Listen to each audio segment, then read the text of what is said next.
Praise the lord. క్రీస్తునందు ప్రియమైనటువంటి దేవుని సంఘమా, దైవ జనులారా, యేసుక్రీస్తు నామాన మీకందరికి కూడా శుభాలు తెలియజేస్తుంటున్నాం.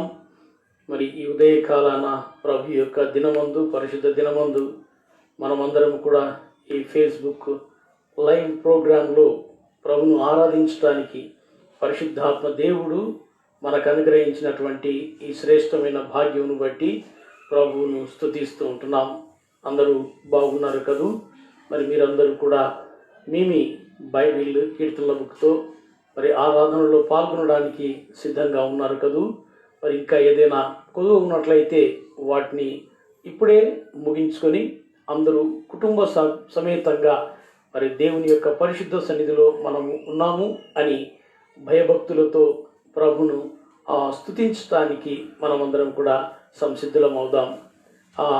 అదే రీతిగా వాక్య సందేశం తర్వాత ప్రభు బల్ల కొరకు కూడా మీరు మరి ద్రాక్షసం రొట్టె బ్రెడ్ను మీరందరూ కూడా సిద్ధంగా ఉంచుకోవాలని కోరుతుంటున్నాం. ఆరాధనను ప్రారంభించుకుందాం. ప్రభువు స్తుతినందునుగాక. అనుదినము ఆయన మా భారం భరించుచున్నాడు. దేవుడే మాకు రక్షణకర్త అయి ఉన్నాడు. దేవుడు మా పక్షమున పూర్ణ రక్షణ కలగజేయు దేవుడై ఉన్నాడు. మరణము తప్పించుట ప్రభు అయిన యెహోవా వశము. దేవుడు ఈ వాక్యమును మన వినికిడిలో దీవించునుగాక. అందరం కలిసి స్తుతి కీర్తన పాడుకుందాం. పితృ పుత్ర శుద్ధాత్మని కీర్తన అందరం కలిసి పాడుకుందాం. పితృ పుత్ర శుద్ధాత్మాలై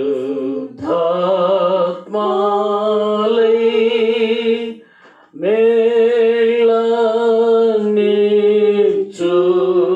దేవుని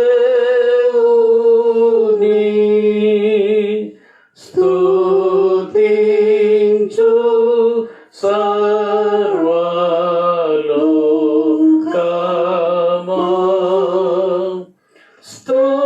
స్తుతించు దివ్య సైన్యమా. మనమందరము కలిసి అదే రీతిగా ప్రభు నేర్పిన ప్రార్థన చేసుకుందాం. పరలోకమందున్న మా తండ్రి, మీ నామం పరిశుద్ధపరచబడునుగాక. మీ రాజ్యము వచ్చునుగాక. మీ చిత్తం పరలోకమందు నెరవేరుచున్నట్లు భూమి యందు నెరవేరునుగాక. మాకు కావలసిన ఆహారం నేడు మాకు దయచేయు. మా రుణస్థులను క్షమించు ప్రకారం మా రుణములను క్షమించు. మమ్మను శోధనలోకి తేక దృష్టి నుండి తప్పించు. ఎందుకంటే రాజ్యము, బలము, మహిమయు నిరంతరము నీవై ఉన్నవి తండ్రి. ఆమేన్.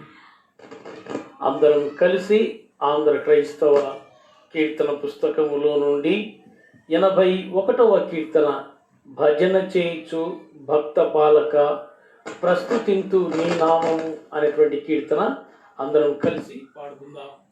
ఆంధ్ర క్రైస్తవ కీర్తన పుస్తకములో నుండి 81వ కీర్తన, భజన చేయించు భక్త పాలక ప్రస్తుతింతు నీ నామము అనేటువంటి కీర్తన అందరం కలిసి పాడుకుందాం.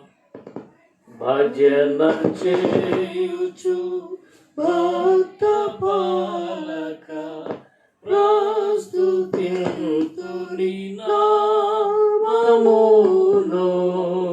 భజన చేయుచు భక్త పాలక ప్రస్తుతింతు నీ నామమును. వృజినములపై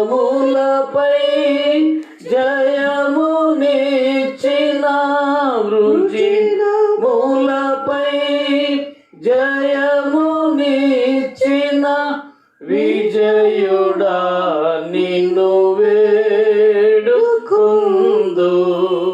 విజయుడా నిన్ను వేడుకొందు. భజన చేయుచు భక్త పాలక ప్రస్తుతింతు నీ నామమును.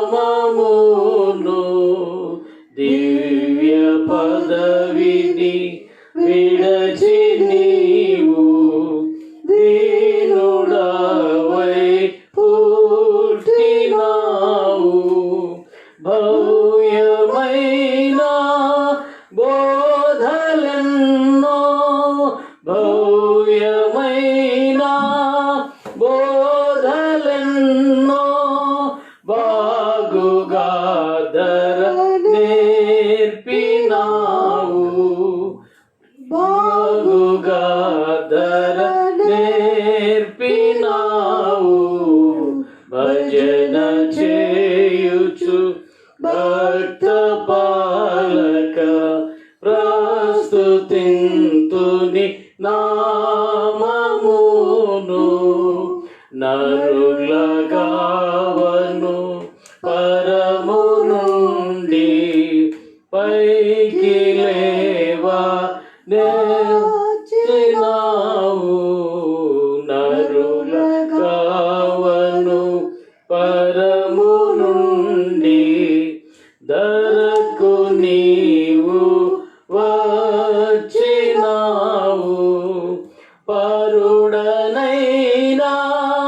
నా కొరకుని పరుడనైనా నా కొరకుని ప్రాణము నర్పించినావు ప్రాణము నర్పించినావు భజన చేయుచు భక్త పాలక ప్రస్తుతింతుని నామమును చెడినవాడా నైన నన్ను చేరదీసి ప్రోచినావు పడిన నాదు గోతి నుండి పడిన నాదు గోతి నుండి పైకి లేవా నెత్తినావు భజన చేయుచు భక్త పాలక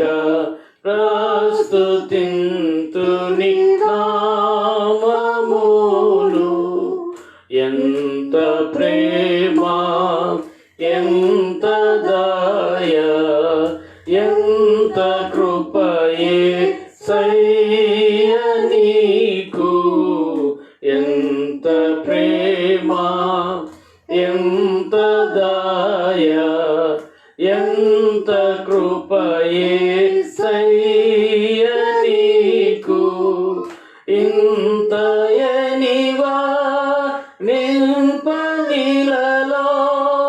ఇంతయనివా నింపనిలలో ఎవనికి సాధ్యంబు కాదు ఎవనికి సాధ్యంబు కాదు భజన చేయుచు భక్త పాలక ప్రస్తుతింతుని నామమును.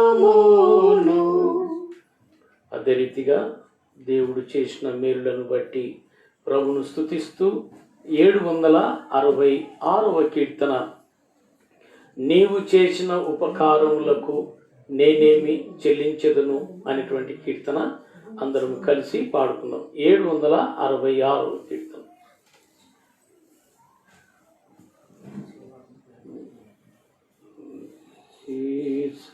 నీవు చేసిన ఉపకారములకు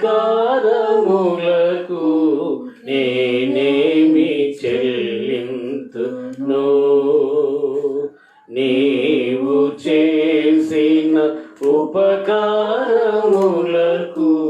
నేనేమి చెల్లింతును ఏడాది కోడలనా వేలాది పొట్టేలనా ఏడాది దూడలనా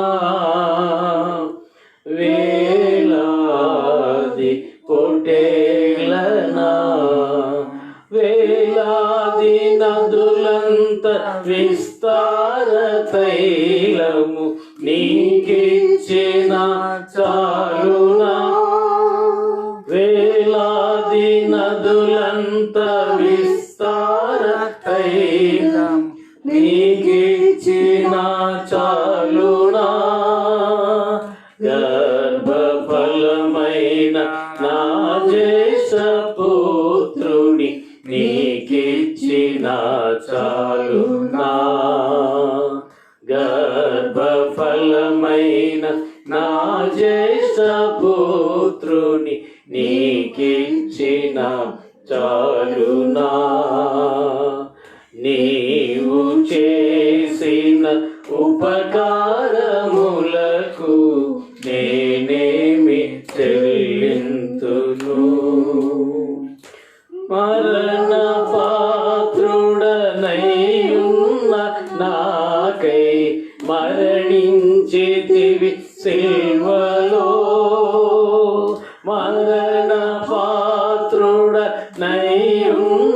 నాకై మరణించితివి సిల్వలో కరుణ చూపి నీ జీవ మార్గాన నడిపించుమో యేసయ్యా కరుణ చూపి నీ జీవ మార్గాన నడిపించుమో యేసయ్యా నీవు చేసిన ఉపకారములకు నేనేమి చెల్లింతును విరిగి నలిగిన బలియాగముగను నా హృదయమర్పింతును విరిగి నలిగిన బలియాగముగను నా హృదయమర్పింతును రక్షణ పాత్రను చేబూని నిత్యము నిన్ను వెంబడించేదను రక్షణ పాత్రను చేబూని నిత్యము నిన్ను వెంబడించేదను నీవు చేసిన ఉపకారములకు నేనేమి చెల్లింతును ఏడాది దూడలనా వేలాది పొట్టేలనా ఏడాది దూడలనా వేలాది పొట్టేలనా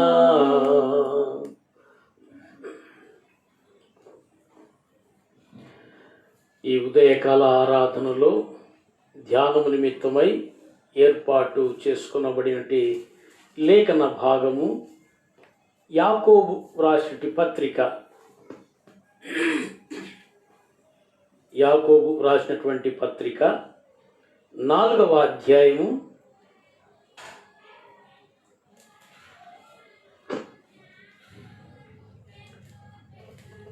4వ వచనంలో ఉన్నటువంటి వాక్య భాగమును చదువుకుందాం. యాకోబు గారు రాసినటువంటి పత్రిక 4వ అధ్యాయము 4వ వచనం. వ్యభిచారిణులారా, ఈ లోక స్నేహము దేవునితో వైరమని మీరెరుగరా? ఈ లోక స్నేహము దేవునితో వైరమని మీరెరుగరా? కాబట్టి ఎవడు ఈ లోకముతో స్నేహం చేయగోరునో వాడు దేవునికి శత్రువగును. దేవుడు ఈ వాక్యమును మన వినికిడిలో దీవించును గాక. దేవుని వాక్యం మనం ధ్యానించక పూర్వము పరిశుద్ధాత్మ నడిపింపు నిమిత్తమై పాస్టర్మ గారు ప్రార్థన చేస్తారు. మరి అందరూ కూడా తలలు వంచి ప్రార్థిస్తూ పరిశుద్ధాత్మ దేవుడు మనతో మాట్లాడలాగున దేవుని యొక్క సహాయాన్ని మనం వేడుకుందాం. ప్రార్థించుకుందాం. ప్రేమ నమ్మకం గల మా గొప్ప తండ్రి, నీ పాద సన్నిధిలో మేమందరము ఏకీభవించి ఏక మనస్కులమై నిన్ను ఆరాధించినట్లు మమ్మల్ని సజీవుల సంఖ్యలో చేర్చినందుకు వందనములు. ప్రభా, ఈ లోకంలో మేము జీవిస్తూ ఉండగా తండ్రి, ఈ లోకంతో స్నేహించకుండా ఉండినట్లు తండ్రి, ఈ లోక మాలిన్యము మాకంటకుండగా మేము చూచుకొనగలుగునట్లు జాగ్రత్తను మాకు నేర్పించమని వేడుకొంచున్నాము. దేవా, ఈ ఆరాధనలో నీ దీన దాసుడు వాక్యం అందించిన ఇండుగా మేము మీ స్వరమును వినగలుగునట్లు ప్రభా మీ జ్ఞానము నడిపింపుడు మాకు దయచేయము. ఘనమైన నాయన అన్యదా తలంపులు వెళ్ళకుండానట్లు మమ్మల్ని నీ వశములో ఉంచుకొని ప్రార్థన చేస్తున్నాం. నేటి దిన ధ్యాన అంతయు మా అందరి వినికిడిలో ప్రభా ఆశీర్వదించమని, మీకు ఇష్టమైన రీతిగా ఆశీర్వదించమని ప్రార్థన చేస్తున్నాం. మీ దీన దాసుని శిలువ చాటును మరుగుపరిచి మా అందరికీ అవసరమైన జీవాహారము దయచేయమని ప్రార్థన చేస్తూ ఉన్నాము. ఘనమైన ఆయన ఈ లోకంలో ఉన్నటువంటి COVID-19తో సహా ఇతర వ్యాధిగ్రస్తులైనటువంటి వారందరినీ నీ కృప చేత తాకి స్పర్శించి స్వస్థతను దయచేయము. స్వస్థత పొందినంతటి విశ్వాసమును బిడ్డలందరికీ దయచేయము ప్రభా. మరి కరోనాకు కానీ ఏ వ్యాధి బాధకు కానీ గురి కానటువంటి బిడ్డలందరినీ బట్టి కూడా నీకు స్తోత్రం చెల్లిస్తూ మనసారానికి ఇష్టమైన రీతిలో ఆరాధించగలిగినట్లు వారి జీవితమును, కాలమును, సమస్తమును, వారి తలాంతులను ప్రభా మీకు సమర్పించి నిన్ను ఆరాధించగలిగినట్లు పరిశుద్ధాత్మ శక్తి చేత అభిషేకించి నింపి నాయన మీకు మహిమకరంగా ఉండినట్లు దీవించమని ప్రార్థిస్తున్నాము. వినుచున్న నీ బిడ్డలను, కుటుంబాలను అత్యధికముగా ఆశీర్వదించము. వారు సహితము వినిన వాక్యముని ఇతరులకు పంచుకొని నశించు ఆత్మలను రక్షించగల సాధనముగా ఉండినట్లు పరిశుద్ధాత్మ అభిషేకమును దయచేయమని బలహీనులను బలపరచము, రోగులను స్వస్థపరచము, గర్భిణీ స్త్రీలను, పాలిచ్చు తల్లులను, చెప్పుకోలేని బాధలతో సతమతమవుతున్న వారిని బలపరచము, ధైర్యపరచము. మంచి రక్తపుష్టిని బిడ్డలకు దయచేయము. వారి తలంపులకు మీ దూతను కావలించము. ఆలోచనకర్తమైని నడిపించము. వృద్ధులందరినీ కనికరించము. విధవరాలను కనికరించమని ప్రార్థన చేస్తూ ఉన్నాము. ఎవరెవరైతే ప్రభా నీ వైపు చూస్తూ నీ సహాయం కొరకు ఎదురు చూస్తున్నారో వారందరికీ ప్రత్యుత్తరం దయచేయము. క్రైస్తవులను, క్రైస్తవేతరులను, దేశీయులను, విదేశీయులను, మంత్రివర్గమును, అధికారులను, సంఘ ఎగ్జిక్యూటివ్ బాడీని, సంఘంలో జరిగే ప్రతి యాక్టివిటీని అత్యధికముగా ఆశీర్వదించి మీ వశములో ఉంచుకొని మీకు మహిమ తెచ్చే విధంగా మీ రాయబారులై నడుచుకున్నట్లు అభిషేకించి కృప చూపమని ప్రార్థిస్తున్నా. మున్సిపల్ కమిటీ, మున్సిపల్ సిబ్బందిని, మెడికల్ సిబ్బందిని, పోలీస్ సిబ్బందిని అత్యధికముగా ఆశీర్వదించము. వారి సేవలు ఫలించులాగున వారిలో ఉన్నటువంటి కల్మషమును కడిగివేసి మీ సాక్షులై మీరే నిజమైన దేవుడని మీకు అప్పగించుకొని శుద్ధ హృదయంతో సేవ చేయులాగున వారిని, వారి కుటుంబాలను అత్యధికముగా ఆశీర్వదించి పరిచర్యను నీ నామ ఘనత కొరకై దీవించమని నేటి ఆరాధనంతా కూడా మీ దృష్టికి అంగీకారయుక్తముగా ఉన్నట్లు జయకరంగా నడిపించమని ప్రభువైన యేసుక్రీస్తు దివ్యమైన నామమును స్తుతించి బహువినయంగా అడిగి వేడుకొనుచున్నాము తండ్రి, ఆమేన్. క్రీస్తునందు ప్రియమైనటువంటి దేవుని సంఘమా, క్రీస్తు నామమున శుభములు కలుగును గాక. మనం చదువుకున్నటువంటి లేఖన భాగం యాకోబు గారు రాసినటువంటి పత్రిక 4వ అధ్యాయం 4వ వచనంలో ఉన్నటువంటి వాక్య భాగాన్ని మనం చదువుకుందాం. మరొకసారి ఆ వాక్యాన్ని మనం చదువుకుందాం. లోక స్నేహము దేవునితో వైరమని మీరు ఎరుగరా? కాబట్టి ఎవడు ఈ లోకము స్నేహము చేయగోరునో వాడు దేవునికి శత్రువగును. యాకోబు భక్తుడు మరి తన పత్రిక అంతట్లో కూడా చాలా శ్రేష్టమైనటువంటి మాటలు రాశారు. మరి ఈ వాక్యాన్ని మనం ధ్యానించక పూర్వము ఈ పత్రికల గురించి కొన్ని విషయాలు మనము జ్ఞాపకం చేసుకోవాలని ఆశపడుతూ ఉంటున్నాను. క్రొత్త నిబంధన గ్రంథంలో మనం గమనించినట్లయితే 4 యాకోబులను మనము గమనించగలం. ఈ పత్రిక రాసినటువంటి యాకోబు భక్తుడు మరి పేరు మాత్రం యాకోబు అని మనం చూస్తున్నాం. నూతన నిబంధనలో 4 యాకోబులు ఉన్నారు. మరి ఒకరు ఎవరు అనంటే యోహాను తోబుట్టు అయినటువంటి యాకోబు. రెండవ వ్యక్తి అల్ఫయి కుమారులలో ఒకడైనటువంటి యాకోబు. మూడవ వ్యక్తి యేసు ప్రభు శిష్యులలో ఒకడైనటువంటి యూదా యొక్క తండ్రి అయినటువంటి యాకోబు. చివరిగా 4వ వ్యక్తిగా యేసుక్రీస్తు తమ్ముడైనటువంటి యాకోబు అని మనము పరిశుద్ధ బైబిల్ గ్రంథములో, నూతన నిబంధన గ్రంథములో మనం గమనించగలం. మరి యేసు తమ్ముడైనటువంటి యాకోబే ఈ పత్రిక వ్రాసి ఉంటారు అని మరి చరిత్రకారుల యొక్క అభిప్రాయం. సో ఏది ఏమైనప్పటికీ మరి యాకోబు భక్తుడు క్రీస్తు శకంలో 45 నుంచి 50 సంవత్సరాల ఆ మధ్య కాలంలో ఈ పత్రికను వ్రాసాడు అని చరిత్రకారులు తెలియజేస్తూ ఉంటారు. అయితే ఈ పత్రికను గురించి ఒక శ్రేష్టమైన మాట చెప్పబడింది, సార్వత్రికమైనటువంటి పత్రిక అని. ఈ పత్రిక సార్వత్రికమైనటువంటి పత్రిక అని ఎందుకు పిలువబడుతున్నది అని అంటే, ఇందులో సువార్తలలో లాగా లేకపోతే మిగిలినటువంటి పుస్తకాలలో, నూతన నిబంధన పుస్తకాలలో ఉన్నటువంటి రీతిగా యేసు ప్రభు యొక్క జననమును గురించి కానీ, ఆయన పరిచర్య గురించి కానీ, ఆయన మరణమును గురించి కానీ, ఆయన పునరుత్థానమును గురించి కానీ వ్రాయబడలేదు. ఇవి ఎక్కువగా ఇందులో మనం గమనించాం.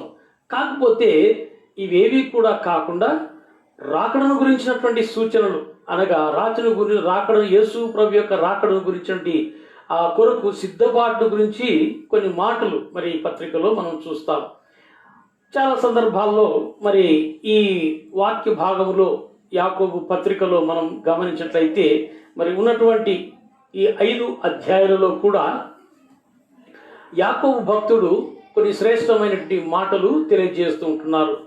ఏమిటి అని అంటే, మరి ఆ యాకోబు పత్రిక అంతట్లో నమ్మకత్వాన్ని లేదా విశ్వాసాన్ని రుజువు చేయడం ఈ లేఖనం యొక్క ముఖ్యమైనటువంటి సారాంశంగా తెలియజేస్తుంటున్నాడు. అనగా క్రైస్తవుల యొక్క జీవితంలో, విశ్వాసుల యొక్క జీవితంలో విశ్వాసము అనేటువంటిది మరి అది మన యొక్క జీవితం ద్వారా రుజువు చేయబడాలి అనేటువంటి వాక్యాన్ని, మాటల గురించి ఈ పత్రికలో రాస్తాడు. అనగా మనకున్నటువంటి ప్రతికూల పరిస్థితులలో కూడా మనకు అన్ని అనుకూలంగా ఉన్నప్పుడు, మనకు అన్ని సమృద్ధిగా ఉన్నప్పుడు, మనం అన్ని సమృద్ధిగా సంతోషంగా మనం అనుభవిస్తున్నప్పుడు ప్రభును ఆరాధించడం మాత్రమే కాదు, కానీ ఒకవేళ మన యొక్క జీవితాలలో ప్రతికూల పరిస్థితులు ఏర్పడినప్పటికీ, అనానుకూల పరిస్థితులు ఏర్పడినప్పటికీ కూడా మన యొక్క విశ్వాస జీవితంలో మనము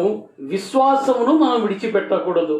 మరి ఆ ప్రతికూల పరిస్థితుల్లో కూడా విశ్వాసము, మన నోటి మాట ద్వారా మనము నమ్మకత్వం కలిగినటువంటి వారంగా, అంత మాత్రమే కాకుండా మన ప్రవర్తన, మన నడవడిక ద్వారా మనము యేసు ప్రభునందున్నటువంటి విశ్వాసాన్ని మనం ప్రతిబింబించేటువంటి వారముగా ఉండాలి అని యాకోబు భక్తుని యొక్క ఉద్దేశం. ఈ పత్రిక రాయడంలో ఉన్నటువంటి ఉద్దేశం ఏమిటంటే, మరి ఆయన రాసినటువంటి ఉద్దేశాన్ని మనం అక్కడ గమనించినట్లయితే మొదటి అధ్యాయం 1వ వచనంలో మనం చూస్తే, మరి చెదిరిపోయినటువంటి 12 గోత్రముల వారికి ఈ పత్రిక రాస్తున్నారు. వీరందరూ కూడా శ్రమలు వచ్చినప్పుడు, ప్రతికూల పరిస్థితులు ఏర్పడినప్పుడు, మొదటి శతాబ్దంలో క్రైస్తవులకు అనేక రకాల హింసలు కలిగాయి, భయంకరమైన హింసలు జరిగాయి. సో అటువంటి సమయంలో మరి అందరూ కూడా వేరు వేరు ప్రాంతాలకు చెదిరిపోయారు. అందులో కొంతమంది మరి తమ ప్రాణాలను గుప్పిట్లో పెట్టుకొని వేరు వేరు స్థలాలకు చెదిరిపోయి ఉండొచ్చు. కొంతమంది విశ్వాసం ఉన్నప్పటికీ మరి ఏదో ఒక రకంగా ఏదో ఒక దగ్గర ఉండి మనం మన యొక్క సాక్ష్యాన్ని పంచుకోవాలని వెళ్ళి ఉండవచ్చును.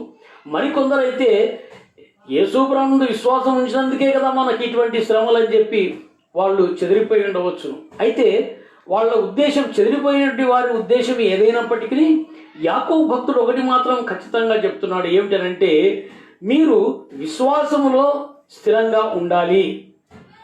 మీరు విశ్వాసం కలిగినటువంటి వారుగా ఉన్నారు అని అంటే మీ విశ్వాసం క్రియ ద్వారా దాన్ని బయలుపరచాలి, వ్యక్తపరచాలి. 2వ అధ్యాయంలో మనం గమనించినట్లయితే 17వ వచనంలో అంటాడు కదా, మరి నీ ప్రవర్తన ద్వారా రుజువు అవుతుంది. మరి విశ్వాసము క్రియలు లేనిదైతే ఒంటరిదై మృతమవుతుంది అని అంటాడు. 2వ అధ్యాయం 17వ వచనంలో యాకోబు పత్రికలో మనం గమనించినట్లయితే మరి ఈ మాటలు రాస్తూ ఉంటున్నారు. అలాగే విశ్వాసము క్రియలు లేనిదైతే అది ఒంటిగా ఉండి మృతమైనదగును. సో మన యొక్క జీవితంలో విశ్వాసులము అని చెప్పిన తర్వాత, యేసు ప్రభువును నమ్మినటువంటి వారం అనుకున్న తర్వాత, మరి యేసు ప్రభువును వెంబడించండి 12 మంది శిష్యులు ఉన్నారు. వారు వారి యొక్క జీవితంలో ప్రభు కొరకు తమ ప్రాణాలు సమర్పించడానికి కూడా వెనకాడనటువంటి వారు. వారి యొక్క విశ్వాసాన్ని క్రియల రూపంలో తెలియపరిచారు. కాబట్టి ఓ క్రైస్తవుడా, ఓ క్రైస్తవురాలా, ఓ సహోదర, ఓ సహోదరుడా, మరి నీవు చేయవలసింది ఏంటంటే నీ ప్రతికూల పరిస్థితులలో కూడా నీ విశ్వాసంలో స్థిరముగా ఉండాలి. ఒకవేళ నేను నామకార్థ క్రైస్తవుని అని అనుకుంటే నీ జీవితము మృతమైనదే. నీవు ఒకవేళ బ్రతికి ఉన్నాను అని అనుకున్నా కానీ దేవుని యొక్క దృష్టిలో, ఆ యేసయ్య దృష్టిలో నువ్వు చనిపోయినటువంటి వాడవుగా ఉన్నావు. కాబట్టి మరి మనము విశ్వాసము కలిగినటువంటి వారముగా ఉండాలి అని అంటాడు. మనం చదివినటువంటి వాక్య భాగంలో మనం చూసినట్లయితే యాకోబు భక్తుడు స్నేహమును గురించి రాస్తున్నాడు. స్నేహమును గురించి. సో ఇక్కడ ఏమంటున్నాడు?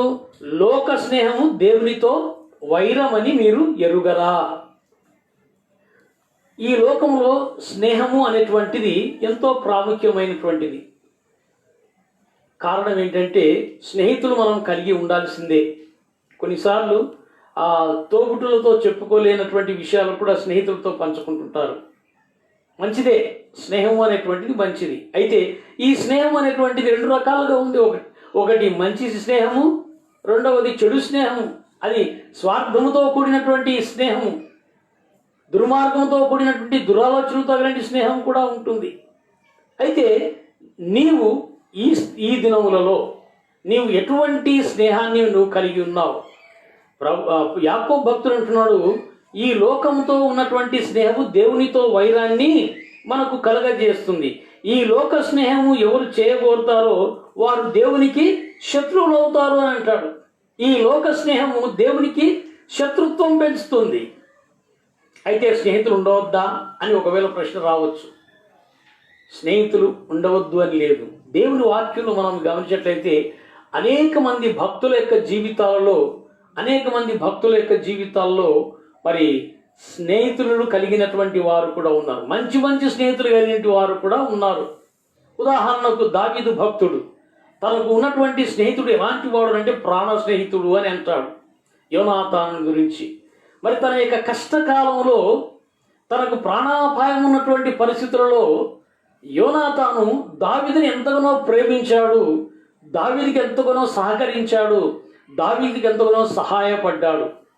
తన కష్టకాలంలో ఉన్నప్పుడు స్నేహితుని వదిలిపెట్టి వెళ్ళినటువంటి వాడు కాదు యోనాతాను భక్తుడు. సో అటువంటి స్నేహం, మంచి స్నేహం, ప్రాణ స్నేహితుడు అని అంటే తనకు ఎటువంటి కష్టము, నష్టము, బాధ, వేదన కలిగినప్పటికీ విడువనటువంటి స్నేహము.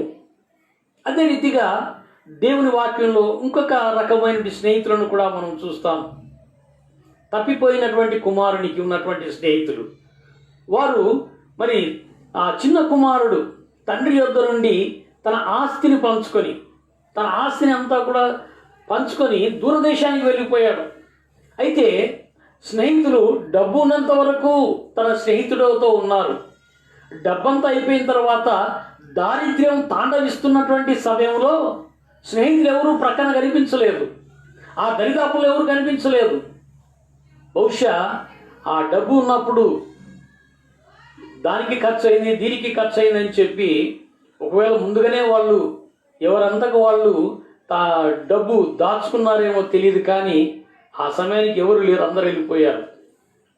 వీరు స్వార్థపరులైనటువంటి స్నేహితులు, దుష్ట స్నేహితులు అని కూడా మనం చెప్పుకోవచ్చు. ఎందుకంటే మంచివాళ్ళు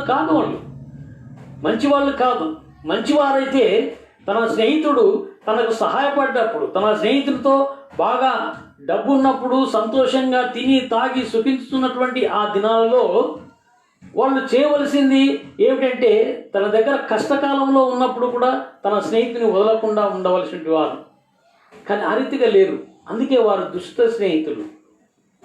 వారు ఎవరు అని అంటే ఈ లోక సంబంధమైనటువంటి సాతాను యొక్క స్నేహితులు.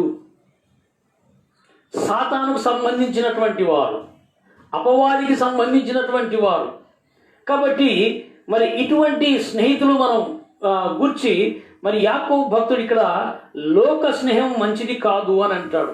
సరే, ఈ లోక స్నేహము అని అంటే లోకము, ఇక్కడ లోక స్నేహము, లోకములో మనుషులు ఉన్నారు. అయితే ఈ లోకం అంటే ఏమిటి అని అంటే యోహాను భక్తుడు ఒక శ్రేష్టమైనటువంటి మాటను తెలియజేస్తుంటున్నాడు. మొదటి పత్రిక, యోహాను గారు రాసినటువంటి మొదటి పత్రిక 2వ అధ్యాయము 16వ వచనంలో మనం గమనించినట్లయితే ఈ లోకం అంటే ఏమిటి అన్నటువంటి సత్యాన్ని అక్కడ జ్ఞాపకం చేస్తూ లోకముతో స్నేహము అని అంటాడు.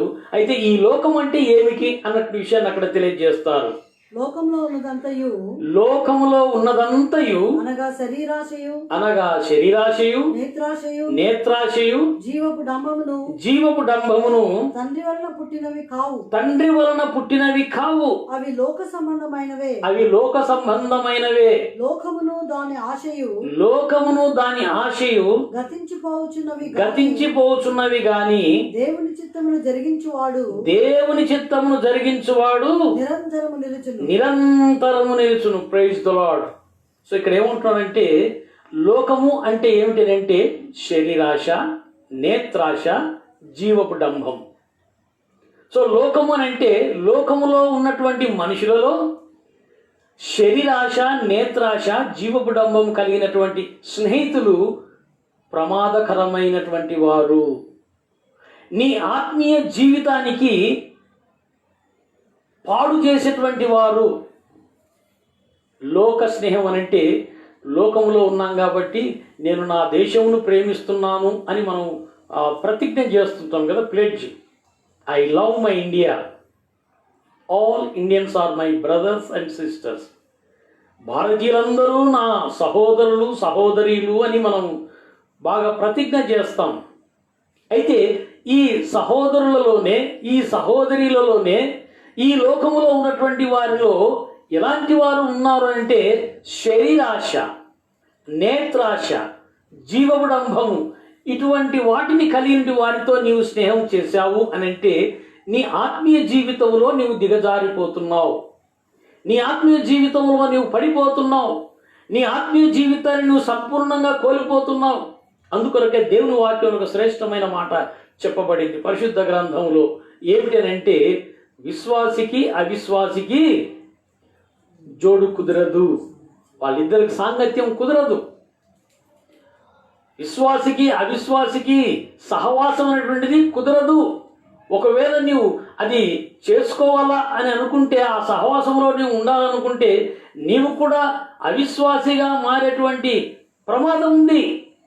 నీవు విశ్వాసంలో స్థిరంగా ఉన్నట్లయితే, యేసయ్యలాగా నీవు ప్రతిష్ఠింపబడినటువంటి వాడవైతే పాపము లోకములో ఉన్నా కానీ పాపాన్ని అంటకుండా నీవు జీవించగలవు. అందుకొరకే యాకోబు భక్తుడు అంటాడు, మనుషులు బలహీనులు కాబట్టి అయ్యా మీరు ఈ లోక స్నేహం చేయొద్దండి. లోక స్నేహము అని అంటే మరి శరీరాశ, నేత్రాశ, జీవపు డంబం అని. మరి సామెతల గ్రంథములో మనం గమనించినట్లయితే సామెతల గ్రంథము 14వ అధ్యాయము 30వ వచనంలో మనం గమనించినట్లయితే మరి అక్కడ సొలొమోను మహారాజు శ్రేష్టమైన మాటను తెలియజేస్తుంటున్నాడు. సాత్వికమైన మనస్సు శరీరమునకు జీవం. Praise the lord. మత్సరము ఎముకలకు కుళ్ళు. సో సాత్వికమైన మనస్సు శరీరమునకు జీవం. సో నీ జీవితంలో సాత్వికమైనటువంటి వారి యొక్క స్నేహమును చేయడం అనేటువంటిది అది ఆశీర్వాదకరము. ఈ లోక స్నేహము, ఈ లోకము మరలా జ్ఞాపకం చేస్తాం. ఈ లోకము అని అంటే ఈ లోకములో ఉండేటువంటి శరీరాశ, నేత్రాశ, జీవపు డంబం ఇటువంటి వారిని మనం ప్రేమించినట్లయితే మన ఆత్మీయ జీవితం దిగజారిపోతుంది. అయితే సొలొమోను మహారాజు అంటాడు కదా, సాత్వికమైన మనసు శరీరమునకు జీవమునిస్తుంది. మనం ఈ లోకములో ఉన్నాం కాబట్టి, శరీరధారులుగా ఉన్నాం కాబట్టి, మనం మానవులంగా ఈ లోకంలో జీవిస్తున్నాం కాబట్టి సాత్వికమైన మనస్సు ఎవరికైతే ఉంటుందో వాళ్ళు జీవము కలిగినటువంటి వారుగా ఉంటారు. అందుకొరకే ప్రభు అంటారు కదా, సాత్వికులు ధన్యులు, వారు భూలోకమును స్వతంత్రించుకుందరని యేసు ప్రభువే సాక్షాత్తు సెలవిస్తారు. సో నేను ఈ లోకాన్ని జయించాలనన్నా, ఈ లోకాన్ని స్వతంత్రించాలని అనగా ఈ లోకాన్ని నువ్వు స్వతంత్రించాలి, జయించాలి అని అంటే ఈ లోకము ఏమిటి అని అంటే శరీరాశ, నేత్రాశ, జీవబుడంబం. ఎప్పుడైతే నీవు ఈ దేవుని యొక్క సాత్వికమైన మనస్సు నీవు కలిగి ఉంటావో ఈ లోకాన్ని జయిస్తావు.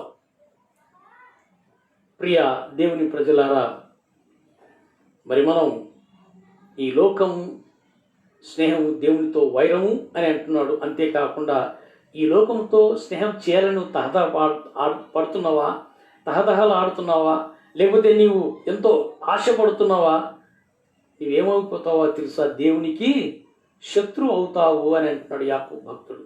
అయితే మరి ఈ లోకం శరీరాశ, నేత్రాశ, జీవబుడంబం వాటి గురించి క్లుప్తంగా కొన్ని మాటలు మనం ధ్యానం చేసుకుందాం. శరీరాశ ఏమిటి? శరీరాశ అనగా మరి దేవుని వాక్యంలో మనం గమనించినట్లయితే అపోస్తలుడైన పౌలు భక్తుడు గలతీ సంఘానికి రాస్తూ 5వ అధ్యాయము 19 నుంచి 21వ వచనం వరకు ఉన్నటువంటి వాక్య భాగంలో మనం గమనించినట్లయితే శరీర కార్యములు ఏవనగా అనేటువంటి విషయాన్ని అక్కడ తెలియజేస్తాడు. శరీర కార్యములు స్పష్టమై ఉన్నవి అని తెలియజేస్తాడు. ఆ మాట చదువుకుందాం. శరీర కార్యములు స్పష్టమైనవి అవేవనగా జారత్వము, అపవిత్రత, కాముకత్వము, విగ్రహారాధన, అభిచారము, ద్వేషములు, కలహములు, మత్సములు, క్రోధములు, కక్షలు, భేదములు, విమతములు, అసూయలు, మత్తతలు, అల్లరితో కూడిన ఆటపాటలు అని ఇవన్నీ మొదలైనవి అని అక్కడ 15 విషయాల గురించి రాస్తారు. అనగా శరీర కార్యములు అంటే ఏమిటి? ఇవన్నీ స్పష్టమైనని తెలియజేస్తున్నాడు. కాబట్టి ఈ శరీర స్వభావం ఇక్కడ మనం 15 లక్షణాలు మనం ఏవైతే చూస్తున్నామో వాటన్నిటినీ కూడా మనం ప్రేమించినట్లయితే లేదా వాటన్నిటిలో ఏ ఒక్కటి నీవు కలిగి ఉన్నా కానీ నీ ఆత్మీయ జీవితానికి దిగజారుడు స్థితికే నువ్వు కోరుకుంటున్నావు అనే సత్యాన్ని మరి పౌలు భక్తుడు తెలియజేస్తుంటున్నాడు. శరీర కార్యములు ఏమనగా అయితే పౌలు భక్తుడు రోమా సంఘానికి రాస్తూ 8వ అధ్యాయం 8వ వచనంలో అంటాడు, శరీర స్వభావము గలవారు దేవుణ్ణి సంతోషపరచనేరరు, అంతేగాక శరీరానుసారముగా జీవిస్తే చావవలసిన వారై ఉన్నారు అని అంటాడు. శరీరానుసారముగా శరీర స్వభావం గలవారు దేవుణ్ణి సంతోషపరచనేరరు. దేవుణ్ణి సంతోష పెట్టాలి అని అంటే ఈ లోక ఆశ అనగా శరీరాశను మనము ఎంకరేజ్ చేయకూడదు, ప్రోత్సహించకూడదు. ఈ ప్రోత్సహించేది ఎవరు అని అంటే శరీరాశను ప్రోత్సహించేది ఎవరు అని అంటే సాతానే, అపవాదే కదా. అపవాది అనేటువంటి వాడు ఈ శరీరాశను గురించి వాడు ప్రోత్సహిస్తాడు. ఆదాము హవ్వల యొక్క జీవితంలో ఇది తినొద్దన్నాడు అని అంటే ఏం కాదు అని, ఇది మీకు ఆహారానికి మంచిది, శరీరానికి మంచిది, మంచి పౌష్టికాహారం. మనం కరోనా సీజన్లో ఉన్నాం కదా, వైరస్ ఉన్నటువంటి ఈ దినాలలో డాక్టర్లందరూ కూడా చెప్పేది ఏంటంటే కరోనా రాకుండా ఉండాలంటే ఇమ్యూనిటీ పెంచుకోవాలంటే మంచి పౌష్టికాహారం మీరు తీసుకోవాలి అని అంటారు. అయితే మంచి పౌష్టికాహారం అని ఈ మధ్యకాలంలో రకరకాలైనటువంటి విషయాలు కూడా తెలియజేస్తూ ఉంటున్నారు. అయితే అందులో మరి కొన్ని మద్యం కూడా సేవించవచ్చు అనేటువంటి మాటలు కూడా అక్కడక్కడ మనం వింటూ ఉన్నాం. అవి మరి తమాషకు చెప్తున్నారో నిజానికే చెప్తున్నారో తెలియదు కానీ అంటే కొంతమందికి ఇవి చాలా ఇంపుగా ఉంటాయి, ఇష్టంగా ఉంటాయి. అబ్బా అయితే మద్యం సేవిస్తే కరోనా రాదా? ఒక ప్రక్క డాక్టర్లు ఏం చెప్తున్నారు, మద్యం సేవిస్తే మీ లంగ్స్ పాడైపోతాయి, లివర్ పాడైపోతుంది అని. సో ఇవన్నీ ఆరోగ్యరీతిగా సైన్స్ పరంగా ఇవన్నీ చెబుతూ ఉంటే ఎవరో ఒకరు చెప్తారు మద్యం తాగితే కొంచెం 2-3 పెగ్గులు వేసుకుంటే మంచిది అని అంటే 2-3 పెగ్గులు కాదు కదా, పీపాలు తాగే రకం మనోళ్ళు. ఈ శరీరాశ ఇది ఎంత కూడా అపవాది. ఆదాము హవ్వతో చెప్పినటువంటి మాట ఏమిటంటే ఇది మంచిది, ఆహారమునకు మంచిది, పౌష్టికాహారం నీకు దొరుకుతుంది.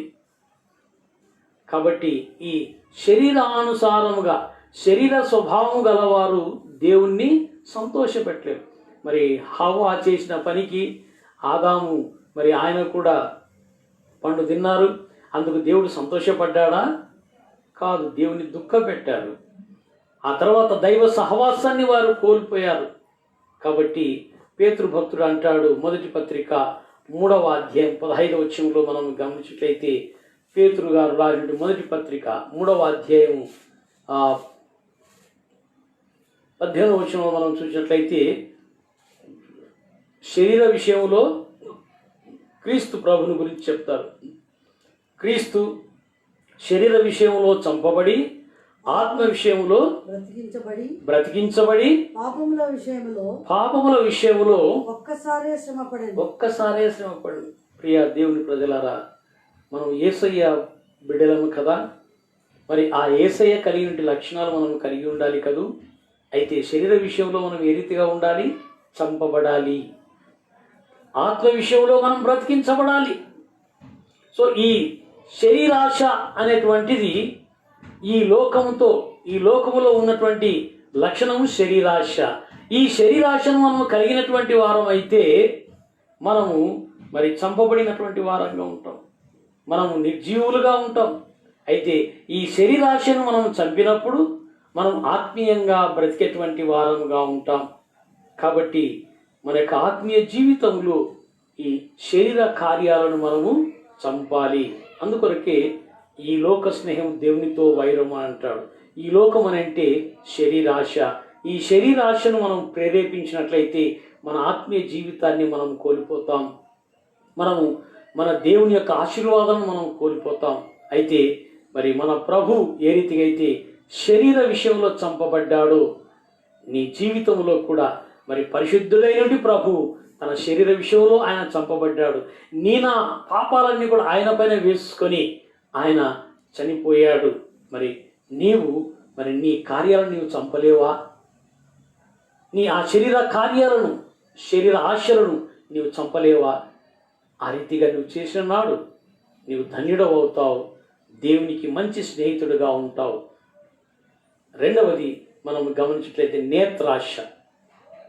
నేత్రాశ. మరి ఆదికాండం 3వ అధ్యాయంలో మనం మరలా ఆ ఆదాము హవ్వల యొక్క జీవితాన్ని మనం జ్ఞాపకం చేసుకున్నట్లయితే, ఆదికాండం 3వ అధ్యాయం 6వ వచనంలో, స్త్రీ ఆ వృక్షము ఆహారమునకు మంచిదియు కన్నులకు అందమైనదియు వివేకమిచ్చు రమ్యమైనదినై ఉండుట చూచినప్పుడు చాలండి. ఆ పండు ఎట్లా కనిపి రమ్యమైనది, మంచిదిగా, కన్నులకు అందమైనదిగా కనిపించిందంట. ఆ పండు చూసేటప్పటికి నిగనిగల ఆడిపోయింది, కంటికి మంచిగా కనిపించింది. తను ఏం చేసింది? తీసుకోవాలనుకున్నది తీసుకున్నది. తీసుకున్న తర్వాత ఊరుకుందా? తను తిని తన భర్తకు కూడా ఇచ్చింది. సో నేత్రాశ ఈ దినాలలో మనకు కంటికి కనిపించిందంతా కూడా నాకు కావాలి అని అనుకుంటే ఆత్మీయమైన స్థితిలో మనం దిగజారుడి స్థితిలోనికి మనం వెళ్ళిపోతున్నాం. జాగ్రత్త. జ్ఞాని సొలొమోను మహారాజు 31వ అధ్యాయం సామెతల గ్రంథంలో 30వ వచనంలో అంటాడు, అందము మోసకరము. సో ఆ హవ్వకు ఎట్లా కనపడింది? ఆ పండు రమ్యమైనది, అందమైనదిగా కనిపించిందంట. అబ్బో కదా, మనకు కూడా కొన్ని చాలా బాగా కనిపిస్తుంటాయి. అవి నాకు కావాలి అని అనుకుంటే మన భ్రమ. అవి మన జీవితాన్ని మనం మన కన్నులనే మోసం చేస్తున్నాయి. మన ఆలోచనలు మోసం చేస్తున్నాయి, మన తలంపులను మోసం చేస్తున్నాయి. జాగ్రత్త. అందుకొరకే యేసు ప్రభు అంటాడు, నీ కన్ను మంచిదైతే నీ శరీరం అంతా కూడా మంచిదే. నీ కన్ను మంచిదిగా ఉన్న నీ కంట్లో ఉన్న నలుసును తీసేసుకొని ఆ తర్వాత ఎదుటివాని కంట్లో ఉన్న దూలాన్ని తీయడానికి ప్రయత్నం చేయి. ఈ నేత్రాశ అనేటువంటిది మన కన్నులు మంచివి చూసి మంచివి పొందుకోవాలని ప్రభు ఆశపడుతున్నాడు. అందుకొరకే మీరు పైనున్న వాటిని వెతుకుడి అని అంటాడు. మీరు పైనున్నటువంటి వాటిని వెతుకుడి. ఏవి రమ్యమైనవో, ఏవి ఖ్యాతి గలవో వాటినే మీరు వెతకండి, వాటినే మీరు కోరుకోండి అని అంటాడు. సో మన యొక్క జీవితంలో, మన ఆత్మీయ స్థితిలో మనం ఎప్పుడు కూడా దేవుని యొక్క ఆశీర్వాదాలను మనం చూచేటువంటి వారముగా ఉండాలి. దేవుని యొక్క ఆశీర్వాదాల కొరకు మనం ప్రయాసపడేటువంటి వారంగా ఉండాలి. అంతేకాని ఈ లోక సంబంధమైనటువంటి వాటిని మనము చూచి మనం సంతోషపడ్డామనంటే అది మోసం చేస్తుంది, నీ జీవితాన్ని నాశనం చేస్తుంది. ఈ దినాల్లో చాలామంది వివాహ సమయాలలో ఇటువంటివి జరుగుతూ ఉంటాయి. మంచిగా చక్కగా అందంగా ఉండాలి, బాగా తెల్లగా ఉండాలి, మంచి చక్కగా మంచి జుట్టు, పొడవాటి జుట్టు ఉండాలి. సో ఇవన్నీ చూస్తారు, పై లక్షణాలను చూస్తారు. ఆ తర్వాత బైబిల్లో చెప్పబట్టే భార్య దొరికిన వానికి మేలు దొరికిన అంటే ఒక ఆయన చదివాంట, భార్య దొరికిన వానికి మేకు దొరికిన అని. అందాన్ని ప్రేమిస్తే మేకే దొరికేది, ఆ తర్వాత కష్టం, జాగ్రత్త. ఇటువంటి విషయాలు చాలా వివాహాలు కానీ లేకపోతే ఉద్యోగ విషయాలు కానీ ఎక్కడెక్కడో ఏదో చేద్దామని ఎన్నెన్నో చేస్తూ ఉంటారు. చివరికి ఏమైపోతుంది, అదే మిమ్మల్ని మోసం చేస్తుంది. మంచి ఉద్యోగంగా నాదని విదేశాలలో మంచి మంచి ఉద్యోగాలు ఇప్పిస్తామని చెప్పి ఈ దినంలో మనం ప్రతిరోజు కూడా ఏదో ఒక రకంగా పేపర్లో మనం చూస్తూనే ఉన్నాం. ఆడవారిని అయితే, స్త్రీలనైతే, అమ్మాయిలనైతే ఎన్నో రకాలుగా మానసికంగా వారిని ఎన్నో రకాలుగా హింసిస్తున్నారు. అదే రీతిగా మగపిల్లలనైతే, మరి యవనస్తులనైతే ఉద్యోగాలు ఇప్పిస్తామని లక్షలు తీసుకొని వాళ్ళను మరి మోసం చేసేస్తున్నారు. కంటికి కనిపించింది అది నీకు భ్రమ. యథార్థం ఏమిటంటే ప్రభువును నువ్వు చూచినట్లయితే యథార్థమైనటువంటివి నీకు కనిపిస్తాయి, జాగ్రత్త. ఇక్కడ అంటాడు కదా ప్రభు అంటున్న, సొలొమోను మహారాజు అంటున్న, అందము మోసం, సో సౌందర్యం వ్యర్థం అని అంటాడు. సో అందం మనకి ఇది మంచిదే అని మన కళ్ళకి ఏదైతే కనిపించి అది మంచిదే అనుకుంటున్నామో ఒకసారి నువ్వు 1-2 సార్లు నువ్వు ఆలోచన చేయి. ఆలోచన చేయడం మాత్రమే కాదు, దేవుని యొక్క పరిశుద్ధ సన్నిధిలో నువ్వు ప్రార్థించు, దేవుని యొక్క సహాయం నువ్వు తీసుకో, దైవ నిర్ణయం తీసుకో, దేవుని యొక్క సేవకుల యొక్క ప్రార్థనలు నువ్వు కోరు, దేవుని యొక్క సేవకుల యొక్క సలహాలు నువ్వు తీసుకో. నీ అంతకు నువ్వు సొంతగా నాకు మంచిది అని అనుకుంటే తర్వాత నువ్వు చాలా ఇబ్బంది పడతావు. జాగ్రత్త. ఈ దినాలు చాలామంది మేము చేసుకుంటాంలే, మాకు తెలుసులే అని అనుకొని మోసపోతున్నారు. నేత్రాశ, మంచి ఉద్యోగాలు విదేశాల్లో ఎక్కడో లక్షలు కోట్లు సంపాదించవచ్చు, పగటి కళలు అంటున్నారు. అదే పగటి కళ విశ్వాసం పైన ఉంచు. విశ్వాసం అనగా ఏమిటి? నిరీక్షింపబడు వాటి యొక్క నిజస్వరూపమును అదృశ్యమైనవి ఉన్నవనటకు నీకు రుజువైనది. నువ్వు ఎక్కడో ఉద్యోగం వస్తుందనంటే నువ్వు దాన్ని ఆశపడి లక్షలు నువ్వు ఇక్కడ ఖర్చు పెడుతున్నావు. నీవు ఖర్చు లేకుండా దేవుడు నీకు ఇచ్చే నిత్యమైన ఆశీర్వాదాల కొరకు నీవు చూడు, దేవుడు తప్పకుండా నిన్ను ఆశీర్వదిస్తాడు. నేత్రాశ చాలా ప్రమాదకరమైనటువంటిది. నీ ఆత్మీయ జీవితాన్ని దిగజారుస్తుంది, నీ ఆత్మీయ జీవితాన్ని పాదాలోనికి తొక్కివేస్తుంది. జాగ్రత్త. కాబట్టి మన యొక్క ఆత్మీయ జీవితంలో మనం కంటికి కనిపించేది మంచిదాని కొరకు ఆశపడకూడదు. యేసయ్యను గురించి మనం చూసినట్లయితే యెషయా గ్రంథం 53వ అధ్యాయంలో మరి 3 వచనం అక్కడ మనం గమనించినట్లయితే యెషయా భక్తుడు అంటాడు, అతనికి స్వరూపమైనను సొగసైనను లేదు, అతడు తృణీకరింపబడినటువంటి వాడుగా ఉన్నాడు, మనుషుల వలన విసర్జింపబడిన వాడుగా ఉన్నాడు, వ్యసనక్రాంతుడుగా. సో ఆయన ఎటువంటి ఎదిగిన లేత మొక్కవలే ఉన్నాడు. సో లేత మొక్కలను చూస్తే ఎవరైనా కానీ ఆకర్షింపబడతారు. అవి బాగా లేత చిగురుటాకులు, అవి ఎంతో స్మూత్గా మంచి కలర్, ఆకర్షణీయ కలర్, వాటిని చూస్తే ప్రతి ఒక్కరూ ఆకర్షింపబడతారు. అయితే పరమగీతాల గ్రంథంలో శూలమిత అంటది కదా, నా ప్రియుడు 10,000లో అతి సుందరుడు, అతి కాంక్షణీయుడు అని అంటుంది కదా. అంత సుందరుడైనటువంటి ప్రభు ఎంతమందిలో ఉన్నా కానీ గుర్తుపట్టాలంటే తన ప్రియుడు, మన ప్రియ ప్రభు ఆయన ఏమైపోయాడు? స్వరూపము లేకుండా పోయాడు, సొగసు లేకుండా పోయాడు. కారణం ఏంటంటే నీకు మంచి ఆత్మ సంబంధమైనటువంటి రూపాన్ని ఇవ్వడానికి ఆయన రూపాన్ని కోల్పోయాడు. ప్రియ దేవుని ప్రజలారా, ఈ లోకంలో ఎన్నో వింతలు ఉన్నాయంటుంటారు కదా, 7 అంటారు, 8 అంటారు, ఇంకా 2 రోజులు పోతే 9, 10 కూడా కావచ్చు. తప్పేం లేదు, ఎందుకంటే కొత్త కొత్తవి మనం కనిపెడుతున్నాం, మంచిదే. అయితే అన్నిటికంటే అందమైనటువంటిది, సుందరమైనటువంటిది, దేవుడే తన స్వరూపము చేత నిర్మించినటువంటి నీవు నేను. నరుడు ఏ రీతిగా నిర్మించబడ్డాడు? దేవుడు నేల వంటిని తీసుకొని ఆయన స్వహస్తాల చేత నరుని నిర్మించి తన జీవాత్మను తన నాసికారంధ్రంలో ఊదగా వాడు జీవాత్మాయను. Praise the lord.